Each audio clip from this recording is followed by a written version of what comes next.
an eargasm of learning and a no-fuss show. Welcome to the Creative Talk podcast, where you can learn straightforward topics about branding, digital entrepreneurship, online business, and many more with your charming host, John Santos, along with inspiring entrepreneurs, creators, and thought leaders worldwide. Thank you for being with us here on the Creative Talk podcast. I'm your host, John Santos. Don't forget to listen and subscribe on your favorite podcast platform. The Dancing Economist, the wonderful Andrea Zsapka. Welcome to the show, my friend. Well, thank you for this beautiful introduction. It's great to be on your podcast, and hello to all the listeners wherever you are listening. I said this off cam and I'll say it again. It's a blessing to have you on the show. I'm, more than a fan. I believe in what you're doing. And that's the reason why I'm excited for this episode. I know you're going to be helping a lot of people, our listeners and viewers out there. So, Andrea, I'm intrigued. Before we start the conversation, I'm intrigued. Why the Dancing Economist? That's unique. That's very unique. And for everyone listening and watching on this episode, guys, Andrea sent us a picture that will be used for a poster. And it's just amazing. I'll be posting it on our social media account too, for everyone can see what I'm talking about. But it's like a snapshot of Andrea dancing. I think you're spinning, right? The dress is all circling around. It's so graceful. I love it. I love it. So, Andrea, before we start, give us an overview of what happened. How did you come to be this dancing economist? The floor is yours. Yeah, so basically it's a long story, but at heart, I'm a dancer. I started to dance when I was 6, basically. My mom and my dad were sending me to all kind of extracurricular activities, even taekwondo. But it didn't really stick. After one class of being on the floor doing push-ups, I was like, no, it's not my style. So, and for all the listeners and viewers, she is very beautiful, very hot, but she knows taekwondo and she's going to kick you out. Yeah, so I started the journey and then I did a lot of things, singing in a choir, trying everything, whatever can be my passion. And somehow dance stick with me because of the people, because of the connection. Of course, I was small, so I was like, oh, beautiful dresses and princess and all these dreams of a girl. And I'm doing it for now. I'm 42. So it's basically a lot of years. So a long, long time since I'm on the floor. And I really love dancing, the way how it helps me to grow as a person and also how it helps me to connect to other people. Ooh. On the other side, I was an economist, so that's where it's coming from. We all had this kind of societal pressure of parents. I heard it's the same in Asia, it's the same. Mm. So all the parents want us to be who they couldn't be, Right. who they think it's the best for us to be. And my mom thought that from dancing, of course, I cannot really live. I will not earn enough money. So Right. I have to be an economist. Wow. So I became an economist on bank management and stock exchange. That's my diploma. Oh, wow. It's a totally different. Edit. And then you out there, our listeners and viewers out there, our podcast supporters. Andrea here is the creative event specialist, and she works heavily on this area. She's also the founder of the Global Empowerment Hub and Summit. So she's not all dancing.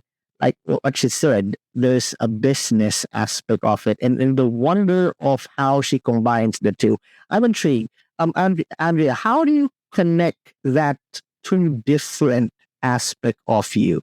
The dancing, the art, and the business side. This is a very good question, and I think I'm writing a book about it now, so it's coming out very soon, and I'm really happy to share this with the people. I found that throughout my dance classes, people were developing as persons, not just as dancers or whatever they can be, but they also got more confident. They also got more disciplined, and there is to think that, it might be my dancing background that is helping me to be that force that people want, that everyone was asking me, how can you do so many things? How can you manage this? How can you do 6 weeks podcasts with 200 hours of live streams and all this? And how do you manage as a project? And I think because of my dancing background, I get all the drive. I know the flow. I always say this, that in dance, I experience the flow.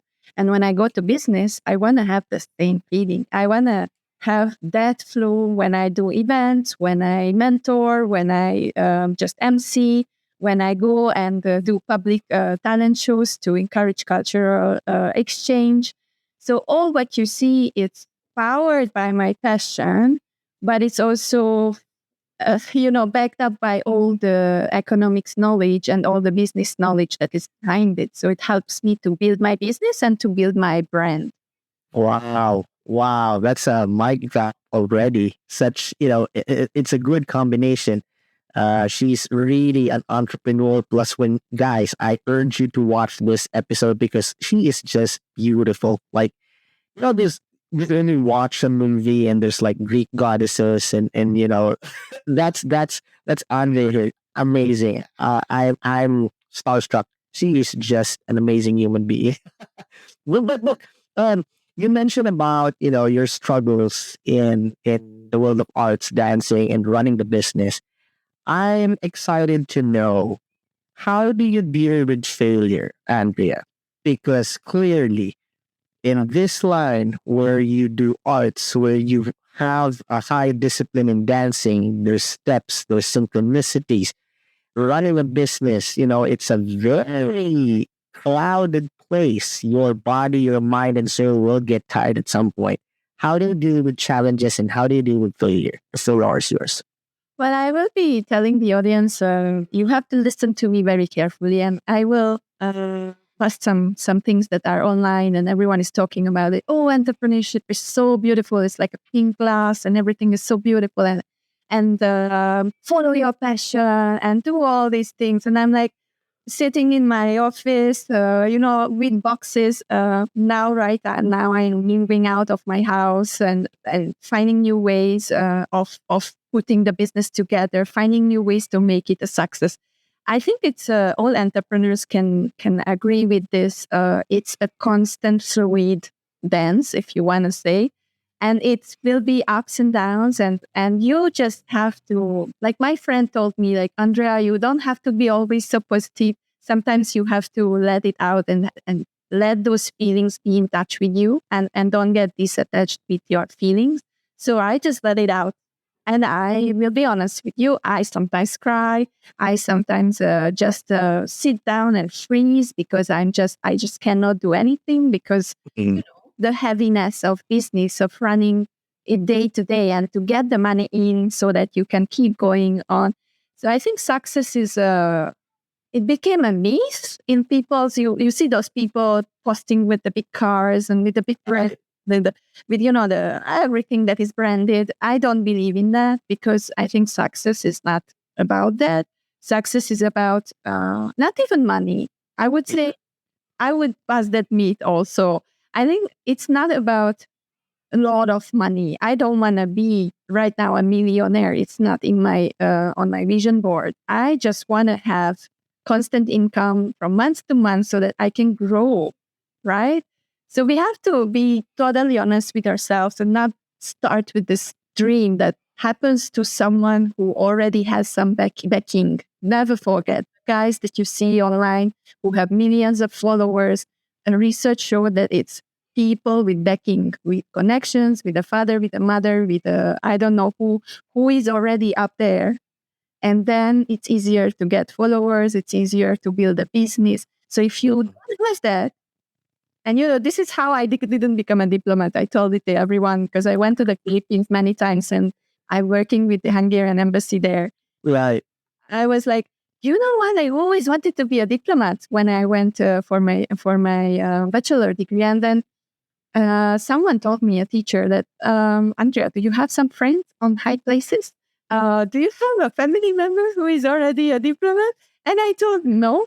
And then he told me very honestly, sorry, then this is not for you.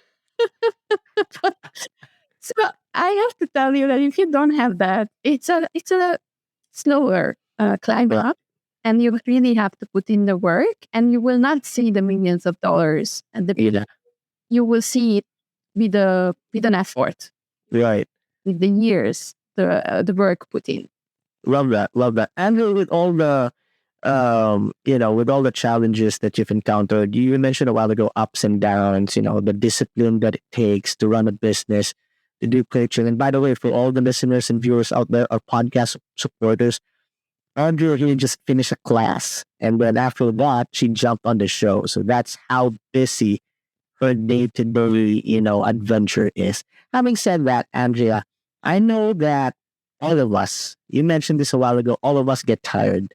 How do you deal with stress? This is on top of the questions that we're focusing, but being an active entrepreneur, working with arts, running a business, dealing with people, coaching, helping people.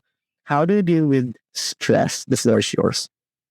I think one thing that it's good to really develop is your patience. In business, you need to be super patient. So I'm blessed because, or my personality is the patient peacemaker. I'm a Virgo. I'm really like the definition of a Virgo. So this is helping that I'm a bit more calmer. I don't really get out of my place. I don't get angry so easy. But talking to the introverts and the sensitive empaths out there, I am really, really sensitive, and I don't do well with insecurity. So imagine a risk taker entrepreneur and Andrea who has some good with insecurity. That's a bad combination. It's not a combination, but I have to tell you that because of my background, I turned my introvert self into an extrovert. So I can switch to become, and when you look at my pages, my social media, you might also think that I'm an extrovert. Right. For some reason, because of the stage, because I was constantly when I was a kid in front of other people. Yeah.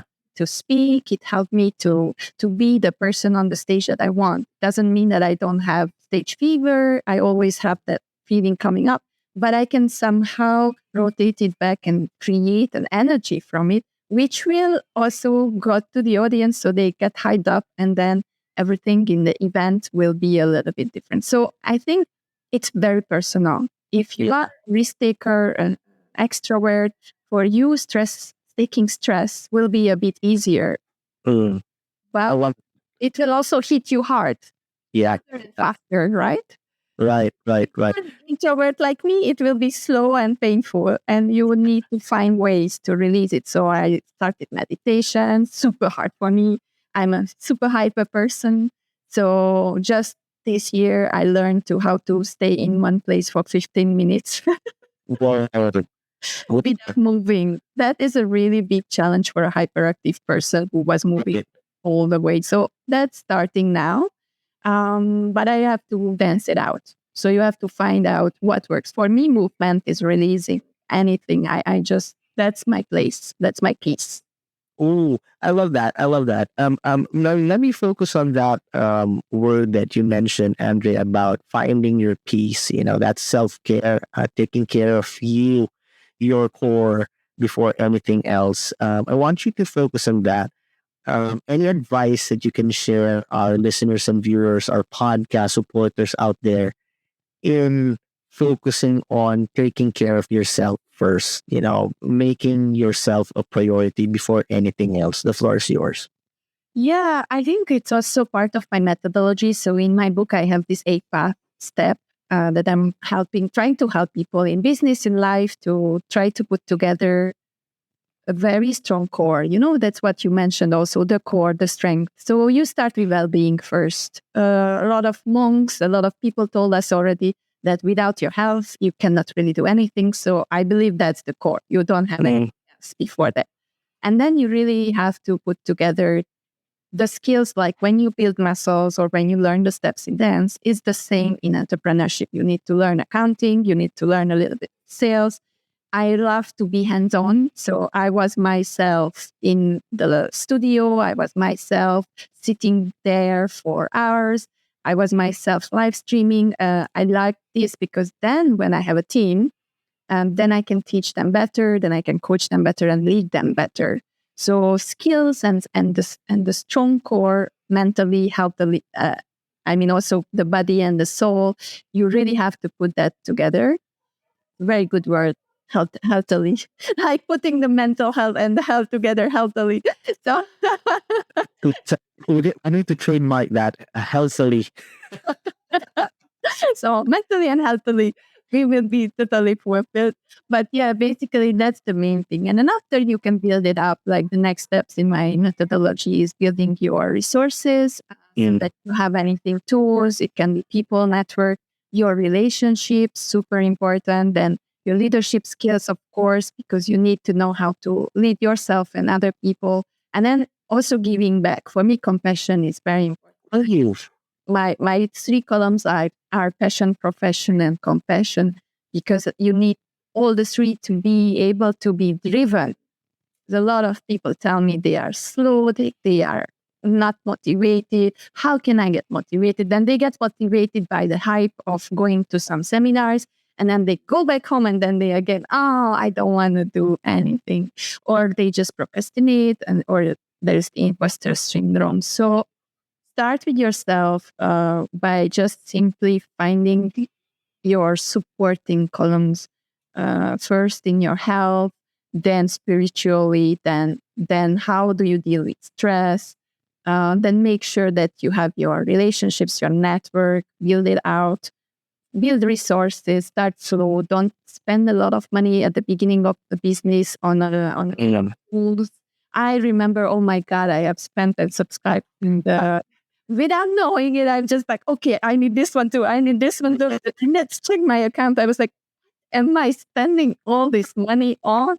And then I was like, no, I don't need this. I don't need that. And now I have like a mix of tools that I'm using in everyday life. And after that came the Global Empowerment Hub that you mentioned, that I started to give back. I wanted to build a community and just for free give away some knowledge so that other people get excited. That's my forte, I think. I can get people very easily energized and into action. Yeah. Thing on that. And that's why events are perfect for me. Wow. You are really amazing, Andrea. Thank you. Thank you for sharing your story, the things that you do, the things that you love, tips. And I know our listeners and viewers, our supporters, will change their journey towards success. I know this can really help them because it helped me. I'm listening, and you can see my reaction, right? Because I'm just blown away. You are such an amazing human being. Thank you for sharing your insights. But we're not done yet. Andrea, you mentioned you have the book, right? Please do promote your book, your social media accounts, events, projects that you have in line. The floor is yours. Feel free. Thank you so much. So you can find me on LinkedIn. I'm super active. Almost every day I'm posting or I'm just engaging. And my book will be coming out in December for Christmas. So it's almost done. It's Finding Your Rhythm in Life and Business with the Dancing Economist. And I would like to show people how they can dare to dance their way, because there is so much things out there, how you should do this, even me, I'm talking to you, but you have to think back. It's not what is working for me. It might not work for you. Yeah, exactly. Find your way, your passion. If you like football, if you like swimming, if you like playing chess, doesn't matter. You can all combine this passion and put what you learned in your passion to fire up your business, and it will always push you towards success. I think that's something very important. And the second, if you need mentoring, I do a lot of mentoring. I have like a young rep guy in Malaysia. He wants to be the Asian Eminem. So I'm trying to help him to succeed and to get together his brands, do this one step at a time. I do fitness classes because I just want entrepreneurs to know that the body and the health is super important. I do events. So if you need event help, then please reach out. And I'm also focused on cultural information because I have been around Asia and I'm also coming from the West. So I kind of started to understand they're making a lot of mistakes. Yeah, right. Yeah. But how you can deal with in different environments around the globe. And would love to share my learnings and experience if anyone would like to. All my phone numbers, email addresses are on LinkedIn. So don't be afraid. Just hit me up, write me a message. I'm really happy to help everyone. Wow. Thank you. Thank you for everyone that is supporting the podcast. Please do connect with Andrea. I'm sure she can help you in your journey towards success. Again, my friend, I'm a super fan. This is a blessing to us. Thank you. I said this off cam and I'm going to say it again. Thank you for spending the time to be with us here on the show. We love you so much, Andrea. Thank you. God bless. Thank you, Jan. And thank you, everyone listening. An eargasm of learning and a no-fuss show. Welcome to the Creative Talk podcast, where you can learn straightforward topics about branding, digital entrepreneurship, online business, and many more with your charming host, John Santos, along with inspiring entrepreneurs, creators, and thought leaders worldwide. Thank you for being with us here on the Creative Talk podcast. I'm your host, John Santos. Don't forget to listen and subscribe on your favorite podcast platform.